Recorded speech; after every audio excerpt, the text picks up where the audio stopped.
ketika perempuan pergi dari rumahnya yang disebut sebagai kawin lari, minggat dari rumahnya dan bersama dengan laki-laki, dan suatu ketika dia kedapatan, dia akan dibunuh.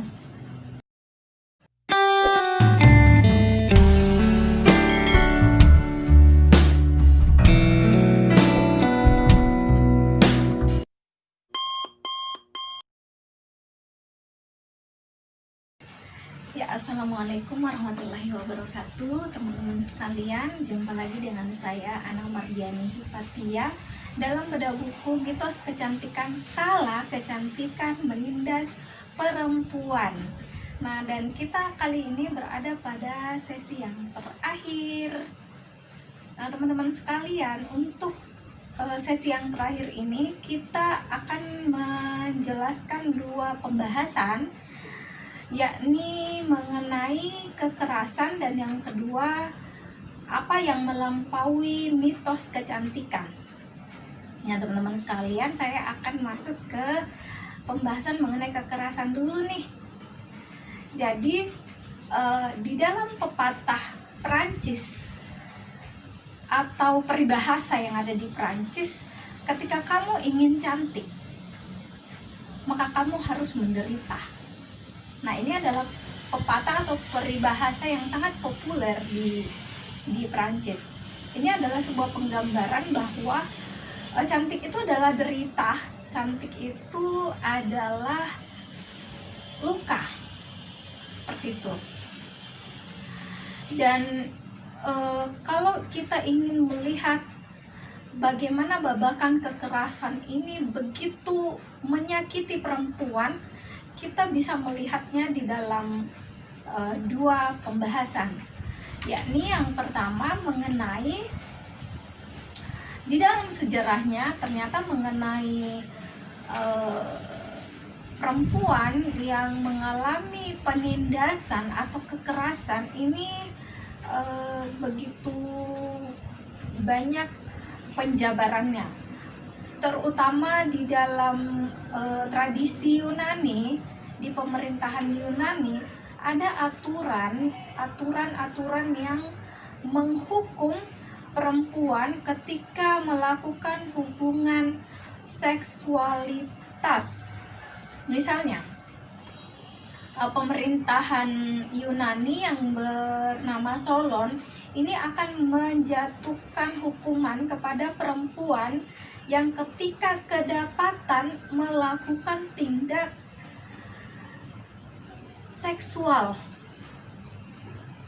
perempuan yang masih perawan ketahuan melakukan tindak seksual, maka dia bisa dihukum dengan cara dijadikan sebagai budak. Nah, ini kan adalah persoalan. Kemudian di dalam cerita Konstantin yang agung mengumumkan juga bahwa ketika seorang gadis yang masih perawan kemudian melakukan hubungan seks atas kemauannya sendiri, maka dia berhak dibakar. Dia berhak dibakar, tetapi akan meringankan bebannya atau hukumannya ketika misalnya dia diperkosa. Nah, ini kan adalah satu hal yang menurut saya lumayan lucu ya.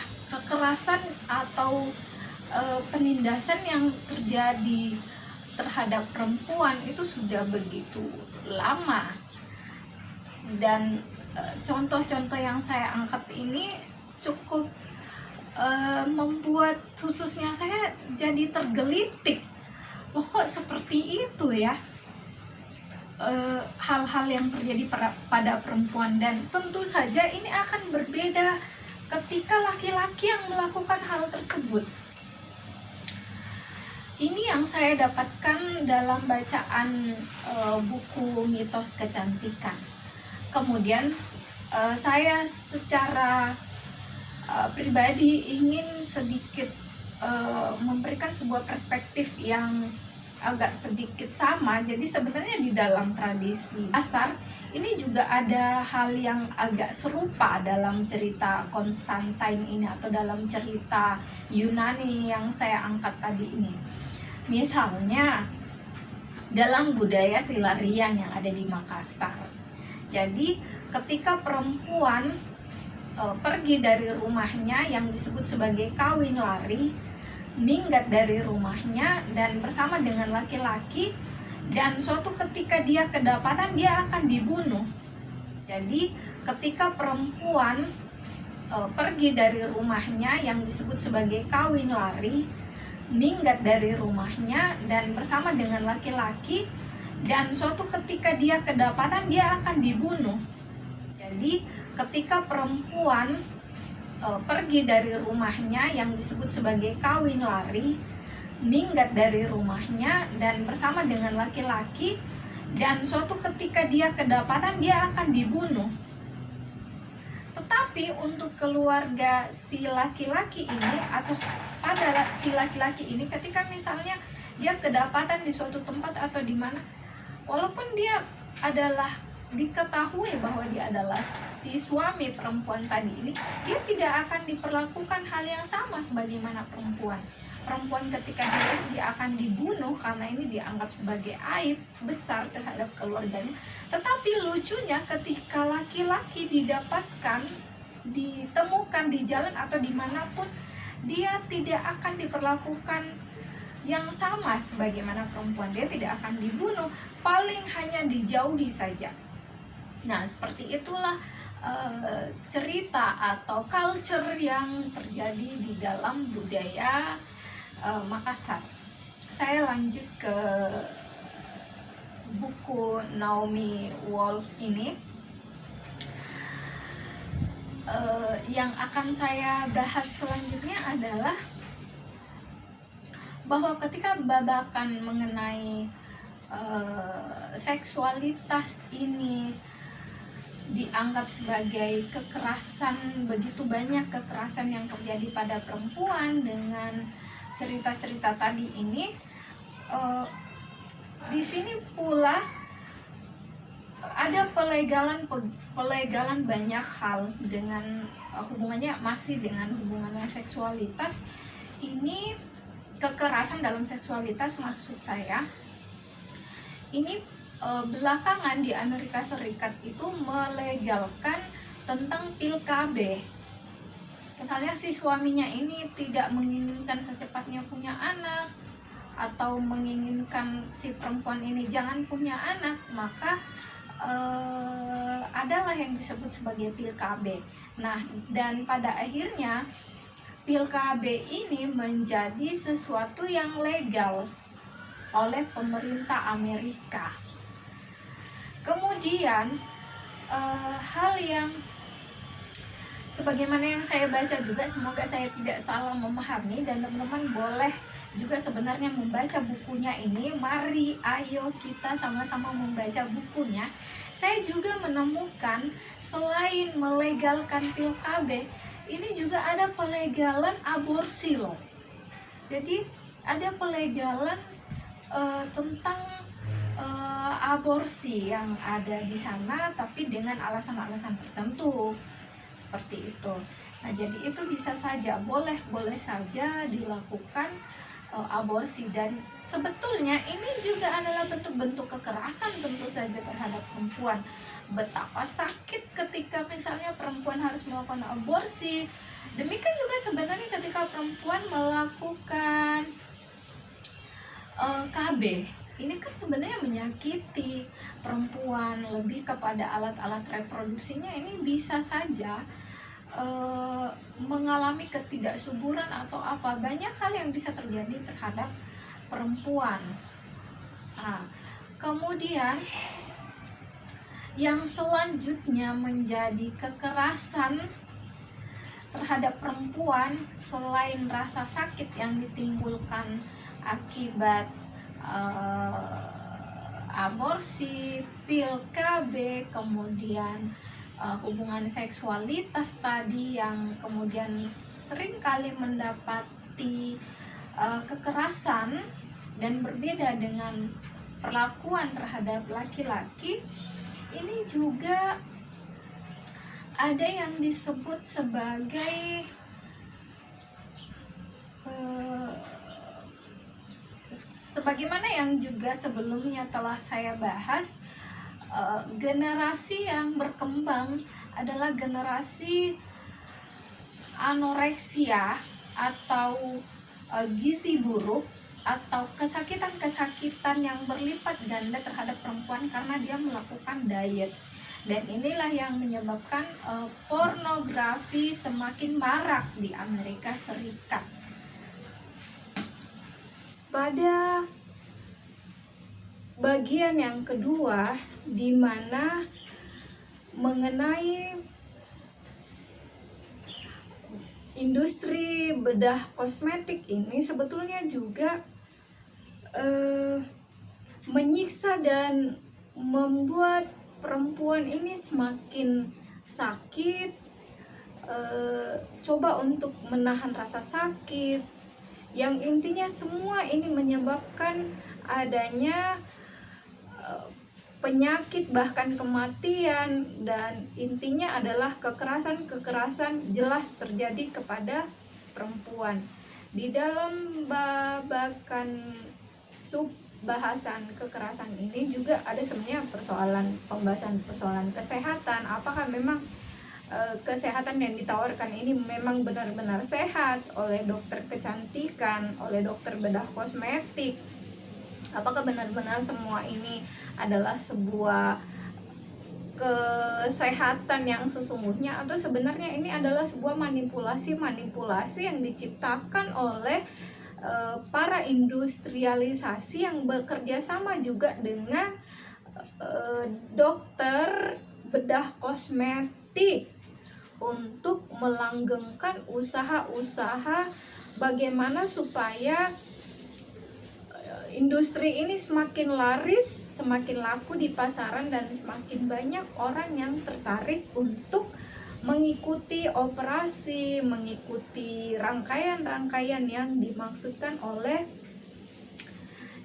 bedah kosmetik tersebut ini, dengan dalih healthy dan sickness, itu kesehatan dan kesakitan yang ditawarkan oleh industri bedah kosmetik ini.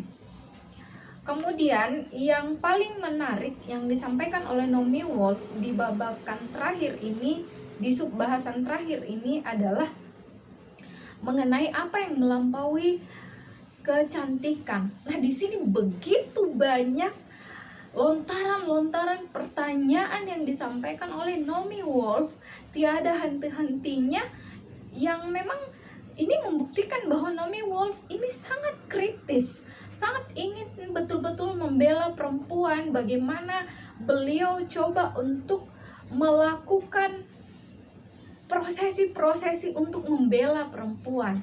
Misalnya, ketika perempuan mengajukan pertanyaan malah di dalam buku ini, salah satu pertanyaannya yang luar biasa itu adalah, apa sebenarnya identitas perempuan ini?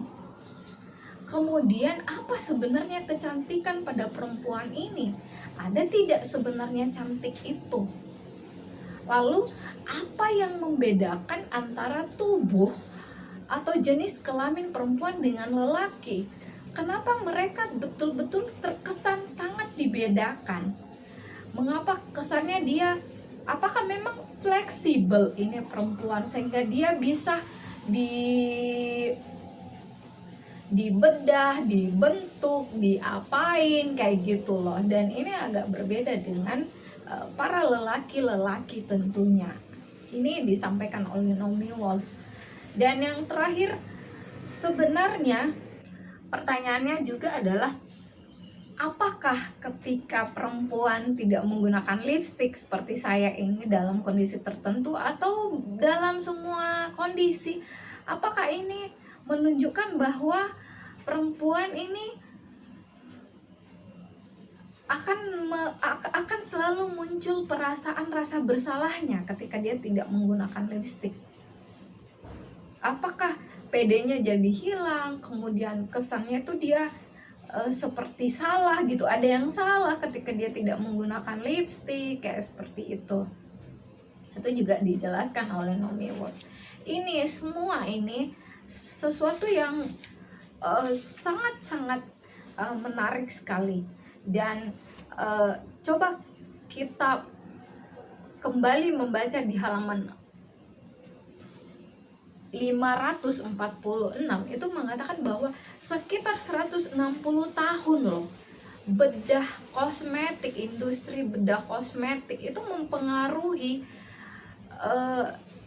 penduduk warga yang ada di Amerika, dan itu lebih kepada orang-orang yang memiliki pendidikan tinggi, orang-orang kaya, bukan orang-orang bawahan yang kena pengaruh-pengaruh seperti ini. Jadi kan hebat sekali ini kan. Jadi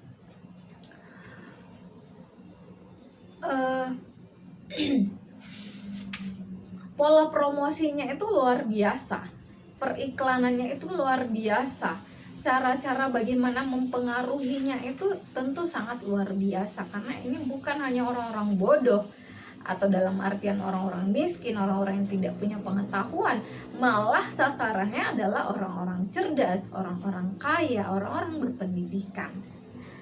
Nah, kemudian tentu di balik seluruh pertanyaan yang dilontarkan oleh Naomi Wolf ini juga menunjukkan betapa Naomi Wolf ingin memberikan solusi, tidak hanya bertanya terus-menerus, mengkritisi terus-menerus, tetapi beliau tentu memberikan tawaran atau solusi atas apa yang terjadi. Misalnya, yang saya baca di dalam buku ini, salah satunya itu adalah bagaimana supaya kita tidak terjebak pada kecantikan-kecantikan yang ditawarkan oleh industri bedah kosmetik, kecantikan-kecantikan palsu, kecantikan-kecantikan yang menyiksa diri kita sebagai perempuan, menghilangkan identitas kita sebagai perempuan, membuat kita jadi traumatik ketika tidak lagi menggunakan kosmetik, membuat kita frustasi, kehilangan kepercayaan diri ketika kita tidak lagi bergantung kepada kosmetik. Ini yang kemudian diberikan tawaran oleh Naomi Wolf. Salah satunya adalah supaya generasi masa depan ini menjadi generasi yang sehat, yang lebih cerdas, yang terselamatkanlah dari industri-industri seperti ini. Itu salah satunya adalah harus ada kolaborasi yang terjadi, harus dibikinkan sebuah jejaring-jejaring atau gerakan-gerakan yang sehat kepada generasi muda, kayak seperti itu. Jadi harus ada kolaborasi yang berbasis generasi untuk menciptakan suatu masa depan generasi muda yang lebih baik ke depannya. Dengan cara apa? Jangan kita jadi semakin melegitimasi atau memberikan iklan-iklan, bagaimana kita juga memproklamirkan atau mempromosikan supaya mereka nonton iklan lah, film lah yang hubungannya dengan kosmetik dan periklanan. Tetapi cobalah untuk kita bersama-sama menunjukkan, memberikan satu referensi, satu contoh-contoh figur teladan, figur-figur yang luar biasa terhadap siapa itu perempuan dan semestinya seperti apa itu perempuan. Itu yang disampaikan oleh Naomi Wolf. Kemudian apa peran-peran yang strategis sebetulnya untuk perempuan? Apakah memang perempuan ini hanya habis waktu untuk berdandan, kemudian menghabiskan banyak waktu untuk hal-hal yang sifatnya menyiksa dirinya, tubuhnya, wajahnya, ataukah sebenarnya ada banyak hal yang dia bisa lakukan? Nah, disinilah yang secara garis besar dapat kita simpulkan bahwa Naomi Wolf ini intinya dalam solusinya ini beliau ingin menciptakan suatu generasi unggul, satu generasi muda yang lebih cerdas, tentunya dengan cara bagaimana kita mengubah mindset kita, bagaimana kita mengubah cara pandang kita mengenai apa itu cantik dan apa itu perempuan, serta apa identitas yang sesungguhnya pada perempuan. Apakah melulu pada kosmetik saja, kecantikan yang fisikal saja, yang palsu-palsu itu saja, ataukah ada yang lain? Nah, yang dicontohkan oleh Naomi Wolf untuk yang lain ini adalah bahwa memang bagi perempuan harus coba-coba untuk bergerak dari satu bentuk yang hanya sifatnya tubuh menjadi satu bentuk atau gerakan intelektualitas. Ini mungkin bahasa saya, tetapi di dalamnya ini tentu hubungannya dengan ide, bagaimana membangun konsep, bagaimana membangun pengetahuan, itu bagaimana membangun wawasan intelektualitas yang disampaikan oleh Naomi Wolf. Karena ini sangat penting untuk membangun generasi yang tidak mengalami kebergantungan atau selalu manggut-manggut, ikut-ikut begitu saja. Ketika ada tren baru, ada sesuatu yang baru lagi, kita mengikuti itu. Dan yang saya ingin sampaikan adalah sedikit juga ulasan dari saya secara pribadi. Tentu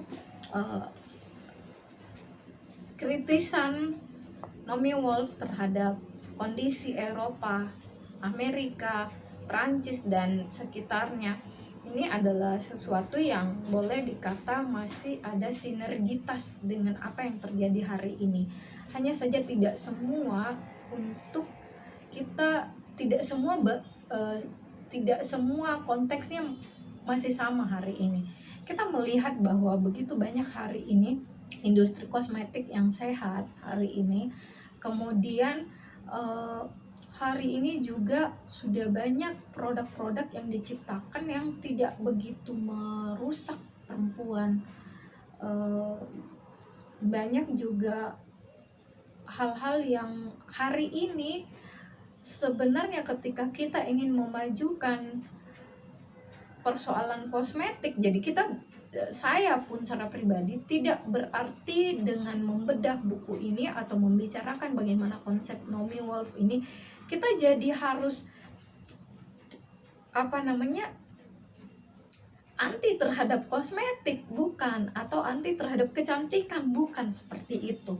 Tapi bagaimana kecantikan ini menyehatkan, tidak mematikan, tidak menyakitkan, tidak memberikan efek-efek kekerasan terhadap perempuan, itu tentunya.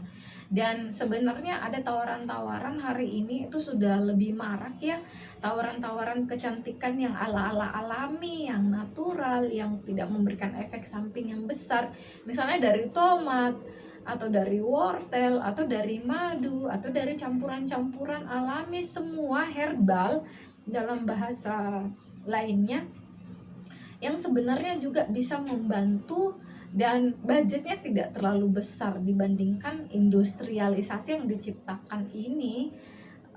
Ini kan budgetnya besar, jadi ketika orang mau bedah, mau operasi, ini kan perlu uang yang banyak. Nah, jadi kita supaya tidak tercipta generasi hari ini yang ketergantungan, punya obsesi yang besar, wah saya ingin juga seperti ini tapi saya tidak punya duit. Nah, walaupun memang jangkanya barangkali lama, tetapi tidak terlalu menciptakan efek samping dan budgetnya juga lebih relatif murah. Demikian dari saya, terima kasih atas segala dukungan teman-teman yang telah memberi subscribe, telah memberikan komentar yang luar biasa untuk saya, kemudian telah like channel saya. Saya ucapkan terima kasih banyak. Semoga kita masih bisa bersinergi lagi, bekerja sama lagi. Tetap dukung saya, subscribe channel saya, dan berikan komentar di bawah ini untuk teman-teman yang ingin merekomendasikan apa yang akan dibedah ke depannya. Semoga apa yang direkomendasikan ini dapat tercapai dan bisa saya realisasikan. Terima kasih. See you next time. Bye bye. Assalamualaikum warahmatullahi wabarakatuh. Dadah.